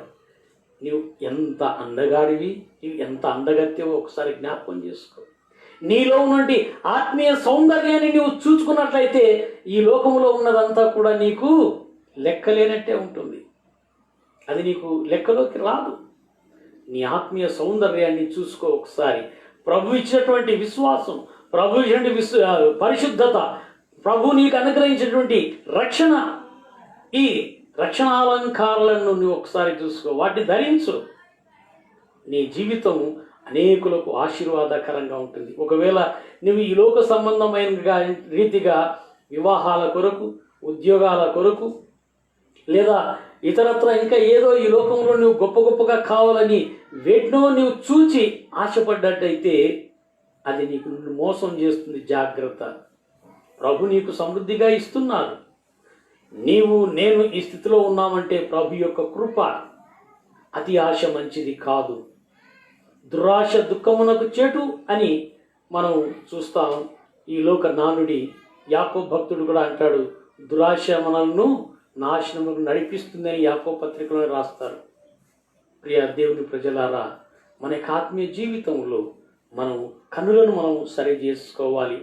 నీ కన్నులు ఏ రీతిగా ఉన్నాయి, నీ నేత్రాలు ఏ రీతిగా ఉన్నాయి. మరి శూలమితిని గురించి చెప్తూ గువ్వ నేత్రములు అని అంటాడు. ఆయన నేత్రాలు, ప్రభు యొక్క నేత్రాలు గువ్వ నేత్రాలు, నిష్కల్మషమైనటువంటి నేత్రాలు, అనేకుల కొరకు కన్నీరు చిందించేటువంటి నేత్రాలు, అనేకుల కొరకు ప్రార్థన చేసేటువంటి కన్నీటితో ప్రార్థన చేసిన నేత్రాలుగా ఉండాలి. అది ప్రభు కోరుకుంటున్నది. నేత్రాశ. నీ నేత్రాలు దేని కోరుకుంటున్నాయి? కన్నీటితో ప్రార్థన చేస్తూ అవిశ్వాసులను రక్షించడానికి, నశించిన వారిని రక్షించడానికి ఎదురు చూసేటువంటి నేత్రాలా, లేకపోతే నిన్ను నీవు నాశనం చేసుకునేటువంటి నేత్రాలా? ఈరోజు నీవు జ్ఞాపకం చేసుకో. నేత్రాశను నీవు వదులుకో. ఈ లోక స్నేహము దేవునితో వైరం. నీవు దేవునికే శత్రువు అవుతున్నావు. నీవు నశించుచున్న ఆత్మల వైపు చూడు. నశించుచున్న నీ ఆత్మీయ జీవితాన్ని నీవు చూడు. నశించుచున్నటువంటి నీ ఆత్మ నీ దేవుడు నీకు ఇచ్చినటువంటి ఆత్మ వరాలను నీవు ఒకసారి చూడు. వాటిని మరలా పొందుకోను అంటే, మరలా పొందుకోవాలంటే నీ ఆత్మ నేత్రాలతో ఆత్మీయమైన ఆశీర్వాదాలను చూడు. దేవుని యొక్క శాంతి సమాధానం నీవు పొందుకుంటావు. చివరిగా జీవపు డంభం. జీవపు డంభం ఇది ఇంకొక రకంగా ప్రమాదకరమైన, నన్ను నేను హెచ్చించుకోను. మనం అంటుంటారు కదా సెల్ఫ్ డబ్బా, బోస్టింగ్. సెల్ఫ్ డబ్బా అంటుంటారు కదా, ఎవరికి వాళ్ళకి సుత్తి కొట్టుకోవడం అని కూడా అంటుంటారు కదా. సుత్తి కొడుతున్నాం ఇంకా ఇప్పుడు ఇంకా రోజు రోజు ఎన్ని రకాలంటే మాటలు వస్తావో కదా. అయితే ఇక్కడ ఈ జీవపు డంభం అనేటువంటిది చాలా ప్రమాదకరమైనటువంటిది.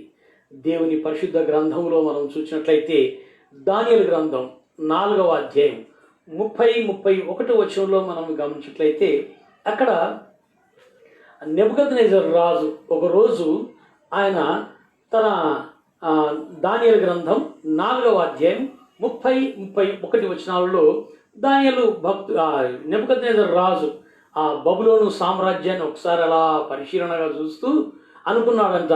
చదవండి. బబులోనును ఈ మహావిశాల పట్టణమును నా బలాధికారము నా ప్రభావ ఘనతను కనపరచుటకై నా రాజధాని నగరముగా నేను కట్టించినది కాదు. సో అక్కడ 4 పర్యాలు ఒక వచనంలో తన మాటల్లో ఒక్క సెంటెన్స్ లో తను మాట్లాడిన ఒక మాటలో ఎంత స్వార్థం, లేకపోతే ఎంత సెల్ఫ్ డబ్బా కదా. నేను కట్టించింది కాదా, నేను కట్టించింది కాదా, నా నగరం కాదా, నా బలం కాదా, నా ప్రభావం కాదా, నా నగరం కాదా. ఈరోజు మా క్రైస్తవులు కూడా అలాంటి వారే. నేను ఇంత, నా వంశం ఇంత, నేను ఇట్లటోళ్ళని ఎన్నో చెప్పుకుంటున్నారు ఈ దినాల్లో కదా. మాది రాయల్ ఫ్యామిలీ, లేకపోతే మేము ఇంత గొప్పలం. ఓకే, మంచిదే, దేవునికి స్తోత్రం కలుగును గాక. అయితే నీ రాయల్టీ ఎక్కడ ఉంది? ఆత్మీయ స్థితిలో ఉన్నదా? నా బలాధికారం, ఆయన అంటాడు కదా, నా బలాధికారం, నా ప్రభావ ఘనత, నా రాజధాని నగరం నేను కట్టించింది కదా. నా నా నా ఈ సెల్ఫ్ డబ్బా, ఈ బోస్టింగ్ అనేటువంటిది ఎంతవరకు ఉంటుందో అంతవరకు నీ ఆత్మీయ జీవితంలో నువ్వు ఎదగలేవు. యేసుప్రభు అంటారు, తను తాను తగ్గించుకున్నవాడు హెచ్చింపబడును అంటాడు. కానీ నీకు నీవుగా హెచ్చించుకుంటే ఒకసారి ఏదో ఒకరోజు కిందికి పోవాల్సి వస్తుంది. యేసు ప్రభు ఈ లోకానికి పరిచర్య చేయించుకున్నటకు రాలేదు, కానీ పరిచర్య చేయటకు ఆయన ఈ లోకానికి వచ్చాడు, సేవ చేయడానికి ఈ లోకానికి వచ్చాడు. దేవుడు సాక్షాత్తు యేసయ్య, ఆయన లోకరక్షకుడు అండి. యేసయ్య తన్ను తాను తగ్గించుకొని మరి పరలోకంలో దేవుని యొక్క సన్నిధిలో, దేవుని యొక్క సహవాసంలో అది విడిచిపెట్టకూడని భాగ్యమని ఎంచుకొనక ఆయన దీనుడుగా, దరిద్రుడుగా, రిక్తుడుగా చేసుకొని నీ మధ్యకు, నా మధ్యకు వచ్చాడు, మన కొరకు ఈ లోకానికి వచ్చాడు. ప్రియ దేవుని ప్రజలారా, మనం ఇప్పుడున్న స్థితిని బట్టి నేను ఇంత గొప్పోణ్ణి అని అనుకోవడం అనేటువంటిది అది భావ్యం కాదు. దేవుడు నీకు ఇచ్చిన ఘనతను బట్టి దేవానికే స్తోత్రం. నీవు నాకు ఇచ్చిన కుటుంబాన్ని బట్టి నిన్ను స్తుతిస్తుంటున్నాను. నీవు నాకు ఇచ్చిన భార్యను బట్టి, నా భర్తను బట్టి నిన్ను స్తుతిస్తుంటున్నాను. నీవు నాకు ఇచ్చిన బిడ్డలను బట్టి నిన్ను స్తుతిస్తుంటున్నాను. బిడ్డలకి ఇచ్చిన మంచి స్థితిని బట్టి నిన్ను స్తుతిస్తున్నాను. నేను సంపాదించి, నేను కష్టపడి చేశాను అనేటువంటిది కాదు. ప్రియ దేవుని ప్రజలారా, ఇక్కడ మరి దానియేలు గ్రంథంలో మనం చూస్తున్నాము, ఆ నెబుకద్నెజరు రాజు నాది నాది అని అనుకున్నాడు. అయితే ఆ తర్వాత ఏం జరిగింది? ఆ తర్వాత రాజు నోట ఈ మాట ఉండగానే ఆకాశము నుండి ఒక శబ్దం వచ్చెను. ఏమనగా రాజుకు నెబుకద్నెజరు, ఇదే నీకు ప్రకటన, నీ రాజ్యము నీ యొద్ద నుండి తొలగిపోవును.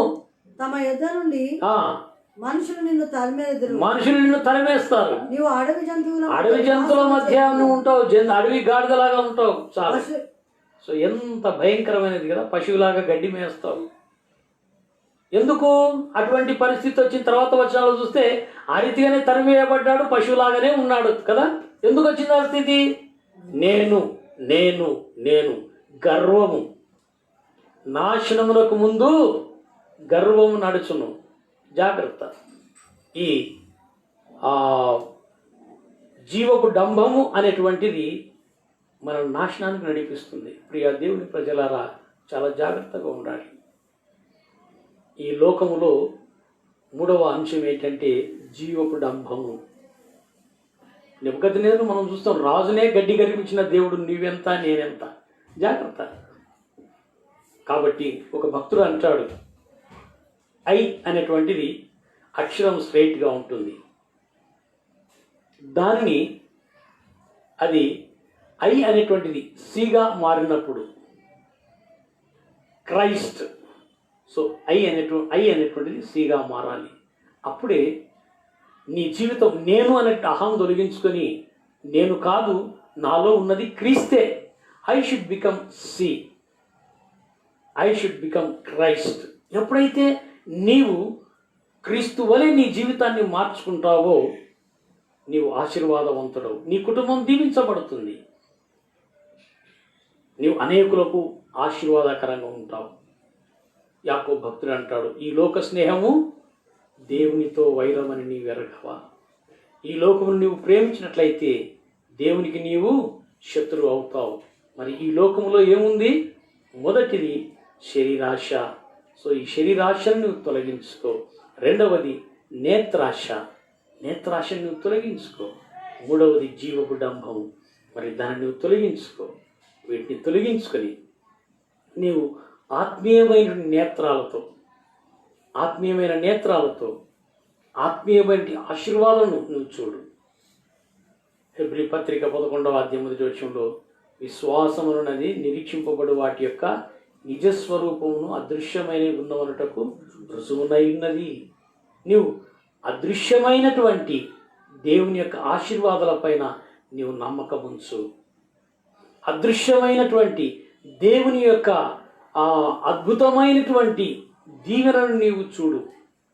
వాటిని నువ్వు చూడాలంటే ఈ శరీర సంబంధమైన నేత్రాలు నువ్వు తొలగించుకోవాలి. ఈ యుగ సంబంధమైన దేవత నీ మనోనేత్రములకు గుడ్డితనం కలగజేసింది. కాబట్టి ఎప్పుడైతే నీవు ఆ అపవాది యొక్క కుతంత్రం నువ్వు బయటపడతావో అప్పుడే నీవు ధన్యుడవు. కాబట్టి మనం ఈ లోకాన్ని ప్రేమించక సృష్టికర్త అయినటువంటి ప్రభువును మనము ప్రేమిస్తూ నీ కొరకు ప్రాణం పెట్టి తిరిగి లేచి నిన్ను మరి పునరుత్థాన అనుభవంలోనికి నడిపించేటువంటి ఆ యేసయ్య వైపు చూసి ఆయన నందు విశ్వాసం ఉంచి మన విశ్వాస జీవితాన్ని మనం కొనసాగించినట్లయితే దేవుని యొక్క ఆశీర్వాదాలు మనం పొందుకుంటాం. దేవునికి మిత్రులుగా ఉంటాం. దేవుడు అంటాడు కదా అబ్రహాముని గురించి, అబ్రహాము మరి నా స్నేహితుడు అంటాడు. అబ్రహాం దేవుని యొక్క స్నేహితుడుగా ఉన్నాడు, దేవుని స్నేహితుడిగా పిలువబడ్డాడు. ఎందుకంటే ఆయన విశ్వాసమును బట్టి. సో నీవు నేను దేవునికి మిత్రులుగా ఉండాలని కోరుకున్నట్లయితే ఈ శరీరాశ, నేత్రాశ, జీవబుడంబం, లోకాన్ని నీవు వదిలిపెట్టు. లోకంలో ఉన్నటువంటి వీటిని వదిలిపెట్టు. నువ్వు దేవునికి మిత్రుడవుతావు. అట్టి ధన్యకరమైన జీవితం నీవు పొందుకున్నట్లు పరిశుద్ధాత్మ దేవుడు సహాయం దయచేయునుగాక. ఆమె ప్రార్థన చేసుకున్నాం. దయగల ప్రభు, కృపగల నాయన, మా జీవితంలో మీరు మాకు అనుగ్రహించిన శ్రేష్టమైన వాక్యం బట్టి వందనాలు. ఈ లోక స్నేహం దేవునితో వైరం. ఈ లోకం అంటే శరీరాశ, నేత్రాశ, జీవబుడంబం. ప్రభు మరి వాటిని గురించి మాతో మాట్లాడినారు, మీకు వందనాలు చెల్లిస్తున్నాం. అవును నాయన, మేము ఈ లోకాన్ని అనుసరించక, ఈ లోకాన్ని ప్రేమించక, ప్రభు మిమ్మును ప్రేమించి, మీ ఆజ్ఞలను ప్రేమించి, మా ప్రభువా మీ వాక్యమును ప్రేమించి, మీ అడుగుజాడలో నడిచినట్లయితే 1000 తరముల వరకు మీరు దీవిస్తామన్నారు. నన్ను ప్రేమించి నా ఆజ్ఞలు గైకొను వారిని 1000 తరముల వరకు దీవిస్తామన్నారు.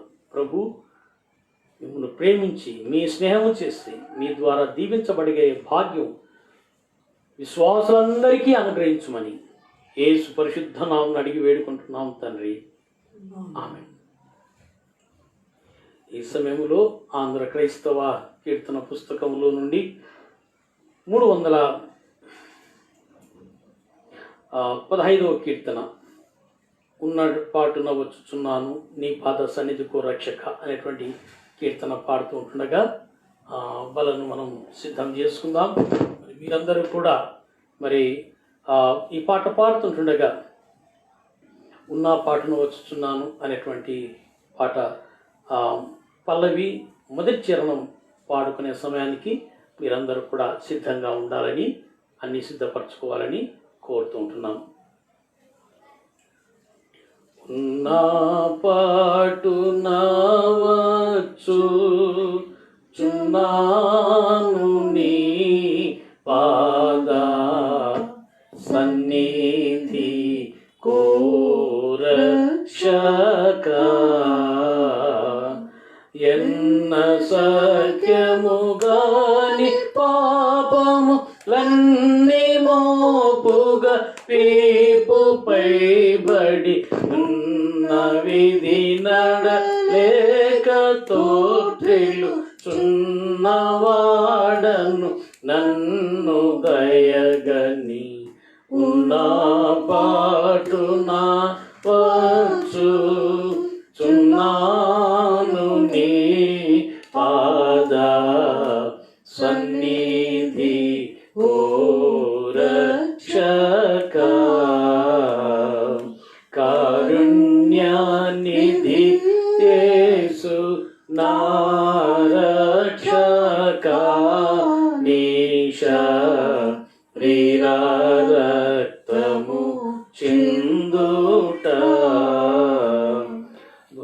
దేవుని దయతో నన్ను నీదరి చేరరమ్మని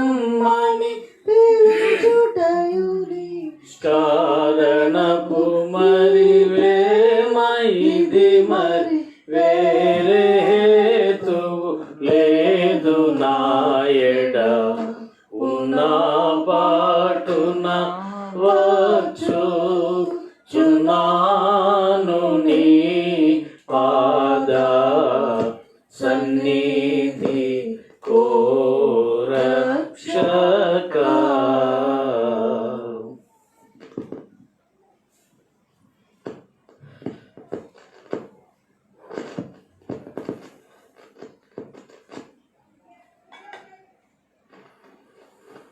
ప్రభువైన యేసు తాను అప్పగింపబడిన రాత్రి ఒక రొట్టెని ఎత్తి పట్టుకొని ఆశీర్వదించి దాన్ని విరిచి, ఇది మీ కొరకైన నా శరీరము, నన్ను జ్ఞాపకం చేసుకున్నటకే దీన్ని చేయడం చెప్పాను.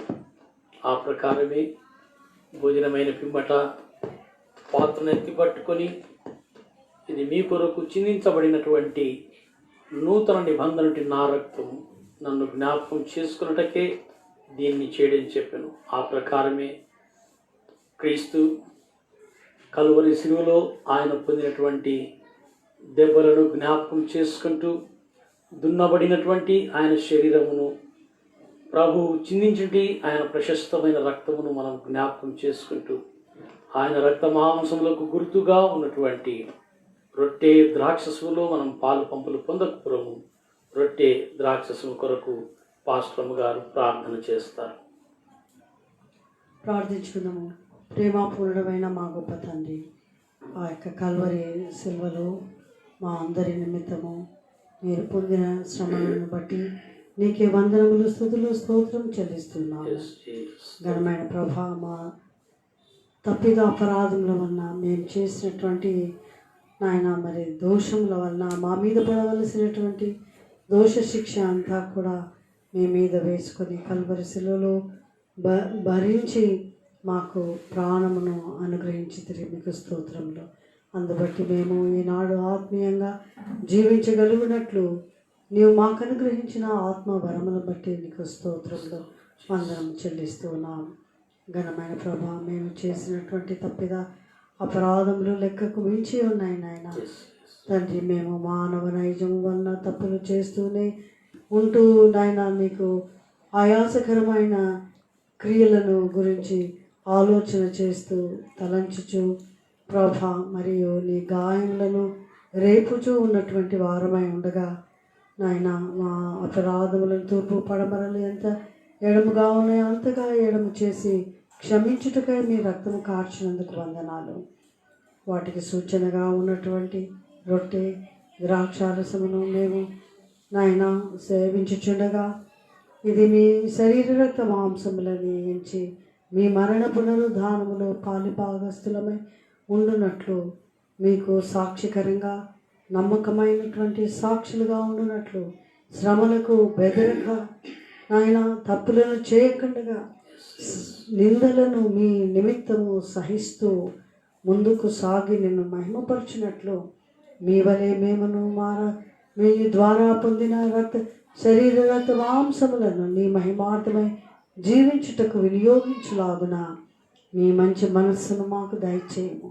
శరీర కార్యములను మేము వివేచించక వాటిని గురించి ఆలోచించి విచారణ చేయక ఆత్మవరముల చేత ఆత్మ సంబంధమైన పరిపూర్ణ విశ్వాసంతో సంపూర్ణ రక్షణ మీ చేత పొందగలుగునట్లు ప్రభా నీ కృపను మాకందరికీ దయచేయమని ప్రార్థిస్తున్నాం. ఇందులో పాల్గొంటున్న బిడ్డలందరినీ నాయన ఆత్మీయ పరిపూర్ణతలోనికి నడిపించమని ప్రార్థన చేస్తూ ఉన్నాము. ఘనమైన ప్రభా, క్రీస్తు యొక్క శరీర రక్త మాంసములో పాలు పంపులు పుచ్చుకొనుట మీ మరణ పునరుద్ధానములో పాలు పంపులు పుచ్చుకొనుటయే అని అంచి లోకములకు మేము చనిపోయిన వారమై లోకముతో స్నేహించక ప్రభా మేము మీతో సహా లేపబడి జీవించి పైనున్న వాటిని మాత్రమే వెతికి నిన్ను మహిమపరచులాగున కృప అనుగ్రహించుమని అయోగ్యులమైన మా జీవితములలో నీకు అసహ్యమైన నీకు అయిష్టమైన కార్యములు ఏవైనా ఉన్నట్లయితే వాటిని క్షమించి నాయన మమ్మల్ని శుద్ధీకరించి యోగ్యమైన రీతిలో ఇందులో పాల్పంపులు పుచ్చుకొని జీవితాంతం మీ మరణ పునరుద్ధానము చాటగల బిడ్డలుగా మమ్మల్ని ఆశీర్వదించమని ప్రభైన యేసుక్రీస్తు దివ్యమైన నామమును స్తుతించి బాగునేముగా అడిగి వేడుకొనుచున్నాం తండ్రి. ఆమేన్.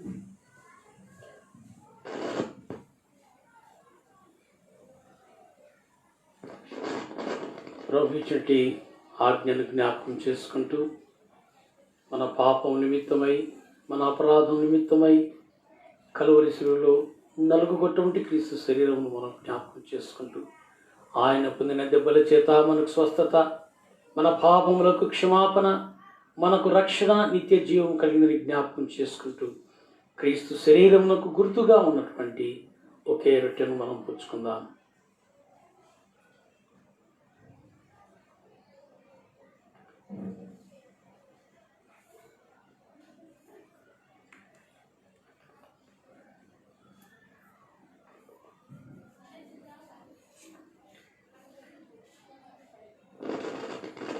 ఆ ప్రకారమే నన్ను జ్ఞాపకం చేసుకున్నట్టుగా దీన్ని చేయడని ప్రభు సెలవిచ్చిన రీతిగా నూతన నిబంధన నా రక్తము నన్ను జ్ఞాపకం చేసుకుంటూ దీన్ని చేయడన్నారు. కలువరిశిలో క్రీస్తు ప్రభు కార్చింటి ప్రశస్తమైన రక్తం ద్వారా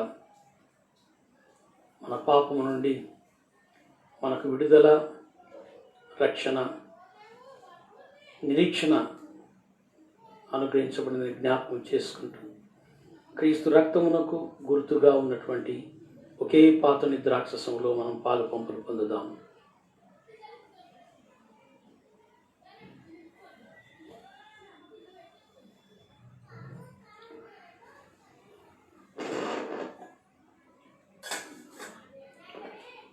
ప్రార్థన చేసుకుందాం.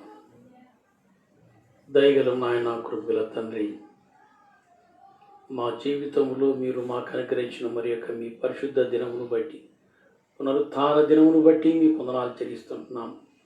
ప్రభు, ఈ సమయంలో నాయన నీ పరిశుద్ధ సన్నిధిలో మేము స్తుతించి ఆరాధించి కనపరచుటకు, మీ వాక్యం ధ్యానించుటకు, మీ ఆజ్ఞను జ్ఞాపకం చేసుకొని నీ పరిశుద్ధ బలలో మేము పాల్గొనుటకు మీరు చూపిన కృపను బట్టి మీకు వెరలేని స్తుతులు స్తోత్రాలు చెల్లిస్తుంటున్నాం. ప్రత్యేకంగా నాయన, మరి ఈ సహవాసంలో ఎంతమంది అయితే పాల్గొనలేకపోయారో అలాంటి వారి కొరకు ప్రార్థిస్తున్నాం. మీరే వారిని దర్శించండి, వారికి ఉన్నటువంటి సమస్యలను, అనారోగ్య పరిస్థితులను తొలగించి మరి యొక్క పర్యాయ బలలో పాల్గొన్నట్లు సహాయం దయచేయమని ప్రార్థిస్తున్నాం. మా ప్రభు, ఇది మా తండ్రి, ఈ కరోనా వైరస్తో మా ప్రభు ఈ ఎంతోమంది మీ బిడ్డలు కూడా నాయన దానికి గురైనటువంటి పరిస్థితులు మేము గమనిస్తూ ఉన్నాం. మా ప్రభువా, మీకైతే అసాధ్యమైనది ఏది లేదు తండ్రి. వారి విశ్వాసాన్ని బట్టి మీ ప్రియబిడ్డలు నాయన, మిమ్మల్ని నమ్మినటువంటి వారు, మీ నామాన్ని జీవిస్తున్నటువంటి మీ బిడ్డలు ఎక్కడైతే ఉన్నారో వారందరినీ నాయన మీరే వారిని దర్శించండి. వారికి ఉన్నటువంటి ప్రతి బలహీనతను యేసునామమున తొలగించమని ప్రార్థిస్తున్నాం. ప్రత్యేకంగా మా ప్రభు, ఈ కరోనా వైరస్తో ఎంతమంది అయితే బాధపడుతున్నారో ప్రభు, వారిని మీరు దర్శించి పరిపూర్ణమైన స్వస్థత, విడుదలను కలగచేసి ఈ పరిశుద్ధ సంఖ్యలో మీరు చేసిన మేలును బట్టి మేము స్తుతించే భాగ్యం అనుగ్రహించమని ప్రార్థిస్తున్నాం. ఎంతమంది అయితే తమ జీవితంలో నూతన సంవత్సరంలో అడిగారో, దాంపత్య జీవితంలో ఎంతమంది అయితే మా ప్రభు మరొక నూతన సంవత్సరంలో ప్రవేశించారో వారందరి కొరకు ప్రార్థిస్తున్నాం. వారిని మీ పరలోక దీవెనల చేత అభిషేకించండి, మీ కొరకు సాక్షికరంగా నిలబెట్టుకోమని ప్రార్థిస్తున్నాం. దయగల నాయన, ఇంకా ఎంతమంది అయితే ఆయా వ్యాధి బాధల చేత బాధపడుతున్న అలాంటి వారందరినీ మీరు దర్శించి ప్రభు, మీ ఆత్మను నాయన వారికి అనుగ్రహించి, మీ ఆత్మ చేత వారిని స్పర్శించి అరికాలములుగా నడిగేత్వ ప్రతి బలహీనతను సంపూర్ణంగా తొలగించి మీ కృపలో వారిని బలపరచమని యేసు పరిశుద్ధ నామమున అడిగి వేడుకుంటున్నాం తండ్రి. ఆమేన్. మన పరమ తండ్రి అయిన దేవుని ప్రేమయు, ప్రభు యేసు క్రీస్తు యొక్క కృపయు, పరిశుద్ధాత్మ యొక్క నిత్య సహవాసం చేరిన మనకు తనను ప్రేమించు ప్రతి బిడ్డకు ప్రత్యేకంగా అస్వస్థతగా ఉండి నాయన మరి కోలుకుంటున్నటువంటి మీ బిడ్డలకు, అస్వస్థతగా ఉండి మీ సహాయం నిమిత్తమై నిరీక్షిస్తున్నట్లు మీ బిడ్డలకు ఇప్పుడు సదా తోడేయును కాక. ఆమేన్. ఆమేన్.